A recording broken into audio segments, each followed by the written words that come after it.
Manjeri Kozhikode റൂട്ടിലെ bus തൊഴിലാളികൾ സംഗമിക്കുന്നു. 25-ന് മഞ്ചേരി ജയശ്രീ ഓഡിറ്റോറിയത്തിൽ നടക്കുന്ന സംഗമം മഞ്ചേരി CI പ്രതാപ് കുമാർ ഉദ്ഘാടനം ചെയ്യുമെന്ന് ഭാരവാഹികൾ മലപ്പുറത്ത് വാർത്താ സമ്മേളനത്തിൽ അറിയിച്ചു. കേരളത്തിലെ തന്നെ ആദ്യമായിട്ടുള്ള ഒരു സംരംഭമാണ് ഇങ്ങനത്തെ ഒരു സംഗമം എന്നുള്ളത് ആദ്യമായി നിങ്ങൾ അറിയിക്കുക. കേരളത്തിൽ ഒരു ബസ് മേഖലയുള്ള ഒരു തൊഴിലാളികളും സംയുക്തമായി ഇങ്ങനത്തെ ഒരു സംരംഭം നടത്തിയിട്ടില്ല. ഞങ്ങൾ ഇതിന്റെ ഒരു ഉദ്ദേശ ലക്ഷ്യം എന്ന് പറയുന്നത് ബസ് മേഖലയിൽ ഞങ്ങൾ അനുഭവിക്കുന്ന പല പ്രശ്നങ്ങൾക്കും ഒരു പരിഹാരം കാണണം എന്നുള്ളത്, അതുപോലെ തന്നെ ബസ് മേഖലയിൽ ഒരുപാട് തൊഴിലാളികൾ ഇപ്പോഴത്തെ സാഹചര്യം കൊണ്ട് സാമ്പത്തികമായി പിന്നാക്കം നിൽക്കുന്ന ഒരു സാഹചര്യം കൂടി നിലവിൽ വന്നിരിക്കുന്നു.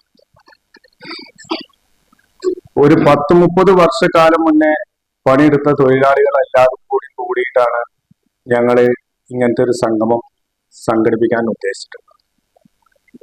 പഴയ കാലത്തുള്ള തൊഴിലാളികൾ അനുഭവിച്ചു പോന്ന പ്രശ്നങ്ങൾ ഇപ്പോഴത്തെ പുതിയ തലമുറയിലുള്ള തൊഴിലാളികളെ പറഞ്ഞ് മനസ്സിലാക്കി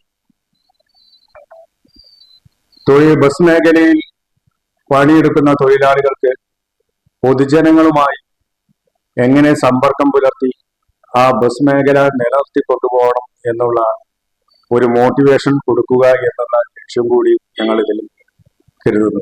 കാളികാവ്, വഴിക്കടവ്, മണ്ണാർക്കാട്, കരുവാരക്കുണ്ട്, എടത്തനാട്ടുകര എന്നിവിടങ്ങളിൽ നിന്നും മഞ്ചേരി വഴി കോഴിക്കോട്ടേക്ക് സർവീസ് നടത്തുന്ന ബസ്സുകളിലെ പഴയകാല ജീവനക്കാരും ഇപ്പോഴത്തെ ജീവനക്കാരുടെയും സംഗമമാണ് മഞ്ചേരിയിൽ നടക്കുക. ജോലിക്കിടെ അപകടത്തിൽ പരിക്ക് പറ്റി ചികിത്സയിൽ കഴിയുന്ന ജീവനക്കാരെ സഹായിക്കുന്നതിനും മരണപ്പെട്ടുപോയ ജീവനക്കാരുടെ കുടുംബത്തെ സഹായിക്കുന്നതിനുമായി സൊസൈറ്റി രൂപീകരിക്കുകയാണ് സംഗമത്തിന്റെ ലക്ഷ്യം. വാർത്താ സമ്മേളനത്തിൽ ശിഹാബുദ്ദീൻ പൂളാസ്, പി രഞ്ജിത്ത്, അലവി കുരുക്കൽ, കബീർ കടൂരാൻ, സെമീർ നടുവൻതൊടി, ജമാൽ പൂളാസ് എന്നിവർ പങ്കെടുത്തു. News bureau, Manjeri. തലമുറകൾ സാക്ഷ്യം വഹിച്ച വിശ്വസ്ത പാരമ്പര്യവുമായി PAK Gold and Diamonds. Most trusted gold.